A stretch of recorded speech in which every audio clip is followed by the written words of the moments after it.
Assalamualaikum warahmatullahi wabarakatuh. Yang terhormat Bapak Agus Dwi Santoso, MPDI, selaku dosen pengampu mata kuliah Akidah Akhlak 2 dan teman-teman yang berbahagia. Kami dari kelompok 4 yang beranggotakan saya Sri Lestari dan Muhammad Yusuf Batiar. Di sini kami akan mempresentasikan makalah yang bertema bersyukur, qanaah, ridho, dan sabar.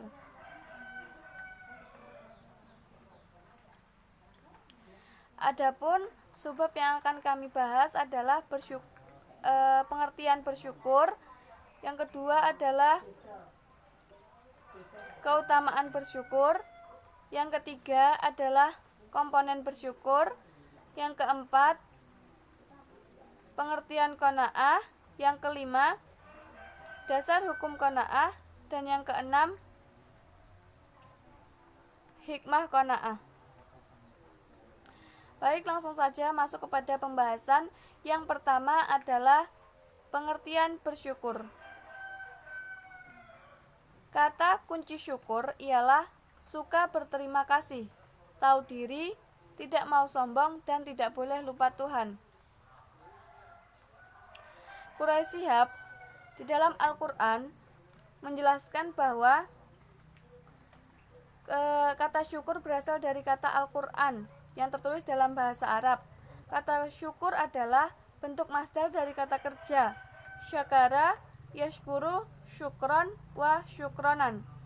Kata kerja ini berakar dengan huruf-huruf shin, kaf, dan ro. Kemudian secara bahasa, syukur adalah pujian kepada yang telah berbuat baik atas apa yang dilakukan kepadanya. Selanjutnya, keutamaan bersyukur. Keutamaan bersyukur yang pertama terdapat di dalam Al-Quran. Di dalam Al-Quran, Allah memerintahkan hambanya untuk mengingat zatnya dan bersyukur atas nikmat-nikmatnya. Sebagaimana firman Allah dalam Quran surat Al-Baqarah ayat 152, yang artinya, karena itu ingatlah kalian kepadaku, niscaya aku ingat pula kepada kalian, dan bersyukurlah kepadaku, dan janganlah kalian mengingkari nikmatku. Kemudian keutamaan bersyukur yang kedua adalah terdapat di dalam sunnah. Diriwayatkan bahwa Sa'id bin Zubair berkata, orang yang pertama kali masuk surga adalah orang yang memuji Allah, baik dalam kondisi senang maupun susah. Abu Zubair Yahya bin Atarib dalam Al-Quraisy dari ayahnya berkata bahwa Rasulullah bersabda, tidaklah Allah akan memberi rezeki kepada seorang hamba, kemudian ia bersyukur, kecuali rezeki itu akan ditambah. Hadis riwayat Ibnu Abu Daud. Kemudian keutamaan bersyukur yang ketiga terdapat di dalam Atsar sahabat dan generasi setelahnya. Ali bin Abi Thalib pernah berkata kepada seorang lelaki dari Hamzan. Ia berkata bahwa nikmat itu terhubung dengan syukur. Syukur itu berkait dengan adanya tambahan, dan keduanya terikat dalam satu ikatan. Tambahan nikmat dari Allah hanya akan putus bila seorang hamba putus dari rasa syukur. Kemudian yang selanjutnya adalah komponen syukur. Komponen syukur yang pertama ialah bersyukur dengan lisan.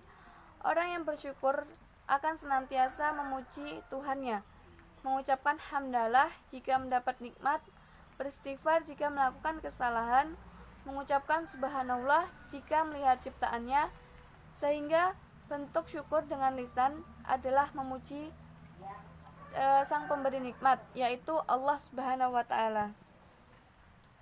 Komponen syukur yang kedua yaitu bersyukur dengan hati. Maksudnya adalah mengingat dan menggambarkan kenikmatan itu semata karena anugerah Allah Subhanahu wa Ta'ala, ditambah dengan menampakkan kecintaan dan keagungan kepada Allah Subhanahu wa taala yang Maha Pemberi nikmat, dengan tanpa menyadarkan kenikmatan tersebut kepada kekuatan diri sendiri. Kemudian komponen syukur yang ketiga adalah bersyukur anggota badan atau bersyukur dengan amal. Maksudnya, membahas kenikmatan sesuai dengan haknya. Hal ini dapat dilakukan dengan melakukan perbuatan ketaatan dan menggunakan kenikmatan tersebut dengan taat kepada Allah dan tidak untuk memaksiati Allah. Kemudian, syukur memiliki 3 tingkatan. Pertama, bersyukur atas sesuatu yang disukai. Kedua, bersyukur atas sesuatu yang dibenci. Dan yang ketiga, bersyukur dengan hanya melihat pemberi nikmat. Kemudian selanjutnya, pengertian qanaah. Menurut bahasa, qanaah artinya apa adanya atau tidak serakah. Sedangkan secara istilah ialah satu akhlak mulia, yaitu menerima rezeki apa adanya dan menganggapnya sebagai kekayaan yang membuat mereka terjaga statusnya dari meminta-minta kepada orang lain. Kemudian yang kedua,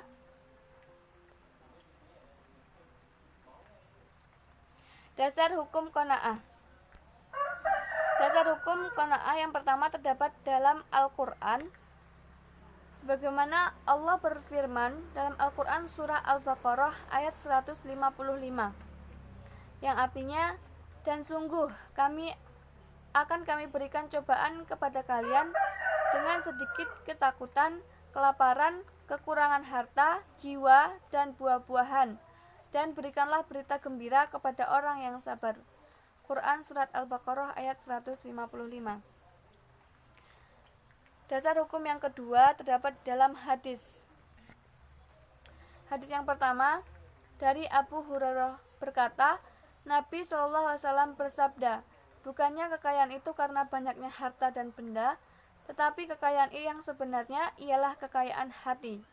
Hadis yang kedua dari Abdullah bin Amr, sesungguhnya Rasulullah SAW bersabda, sungguh beruntung orang yang masuk Islam dan rezekinya cukup dan merasa cukup dengan apa-apa yang diberikan Allah. Hadis riwayat Muslim. Kemudian yang terakhir adalah hikmah qanaah. Tidak diragukan lagi bahwa qanaah dapat menenteramkan jiwa manusia dan merupakan faktor kebahagiaan dalam kehidupan, karena seorang hamba yang qanaah dan menerima apa yang terbaik baginya di segala macam keadaan. Sikap qanaah membebaskan kita dari kecemasan dan memberinya kenyamanan ketika kita bergaul dengan manusia. Zunul Al-Masri mengatakan, Barang siapa bersikap qanaah, maka ia merasa nyaman di tengah manusia-manusia sesamanya. Sebaliknya, ketiadaan qanaah dalam hidup akan menyeret pelakunya pada pemenuhan materi sehingga kebebasannya terampas karena kerakusan dalam mencari harta dunia yang memaksanya berbuat apapun untuk mendapatkan harta. Demikian yang saya sampaikan. Materi selanjutnya akan disampaikan oleh Muhammad Yusuf Batiar.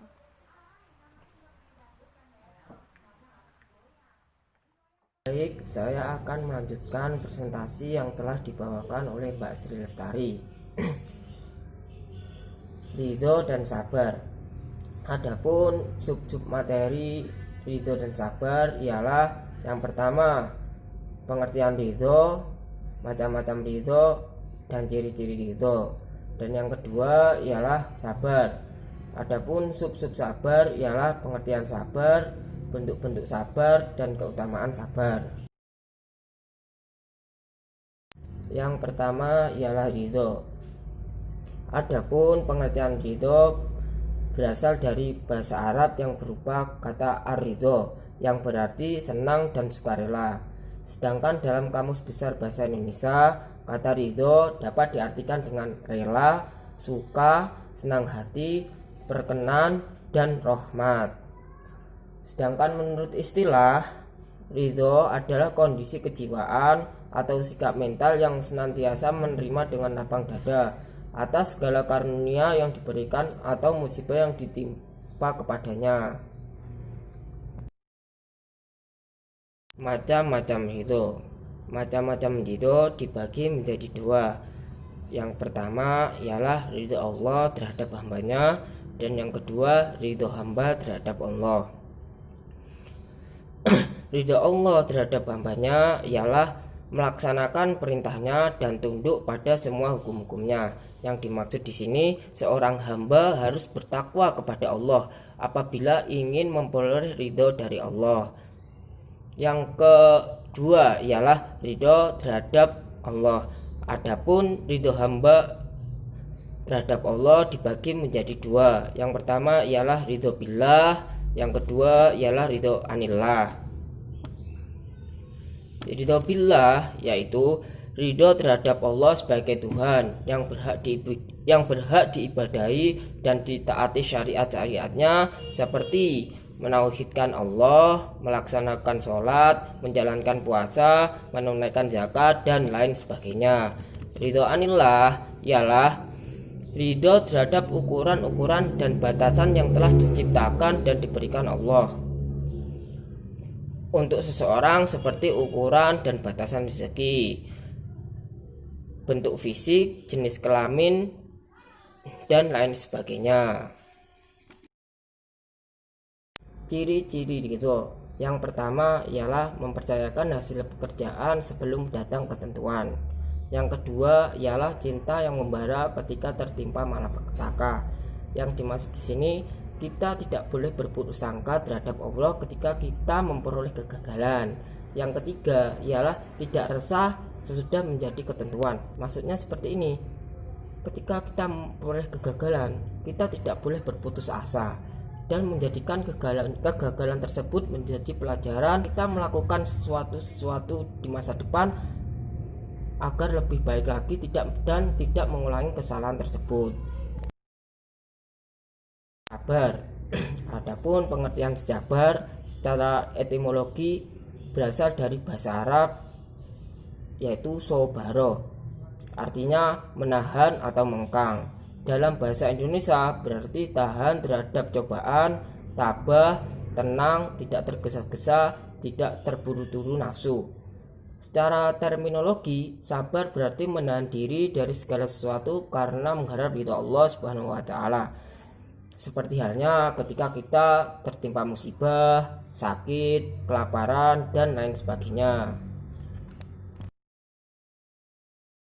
Macam-macam sabar. Adapun bentuk-bentuk sabar dalam kehidupan sehari-hari antara lain. Yang pertama ialah sabar dalam taat kepada Allah Subhanahu wa taala. Sabar harus dilakukan ketika kita mentaati Allah, terutama dalam menjalankan ibadah ataupun perintah, dan meninggalkan semua larangan-larangan yang dilarang oleh Allah. Seperti halnya ketika kita mengerjakan hal-hal yang diperintahkan oleh Allah, kita harus bersabar atas perintahnya dan bersabar untuk menjalankan dengan cara yang paling sempurna di sisinya. Yang kedua ialah sabar dalam menerima cobaan hidup. Semua manusia, semua hamba pasti mengalami cobaan hidup yang dialami di dunia ini. Misalnya kehilangan orang tua, kehilangan orang yang dicintai, gagal dalam usaha, mengalami penyakit, dan lain sebagainya. Yang ketiga ialah sabar dari dorongan keinginan hawa nafsu.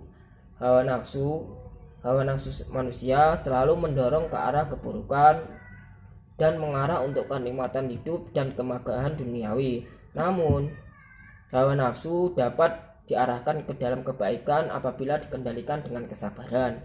Yang ketiga ialah sabar dalam kehidupan sosial. Manusia merupakan makhluk sosial.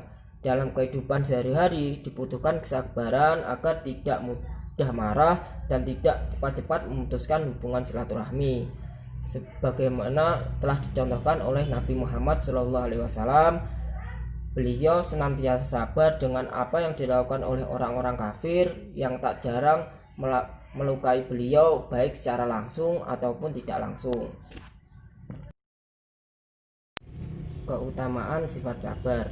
Sabar merupakan salah satu sifat mulia yang memiliki keistimewaan di samping sifat-sifat mulia yang lain. Karena sangat istimewanya sifat sabar tersebut, maka orang-orang yang memiliki sifat sabar akan memperoleh berbagai keistimewaan di sisi Allah. Adapun keutamaan sifat sabar antara lain, yang pertama ialah selalu dicintai Allah Subhanahu wa taala. Yang kedua, orang-orang yang berhak mendapat cintanya Allah. Yang ketiga, memperoleh rahmat dan petunjuk dari Allah. Sekian presentasi dari kelompok kami. Mungkin dari teman-teman ingin bertanya ataupun memberi masukan terhadap presentasi yang telah dibawakan oleh kelompok kami.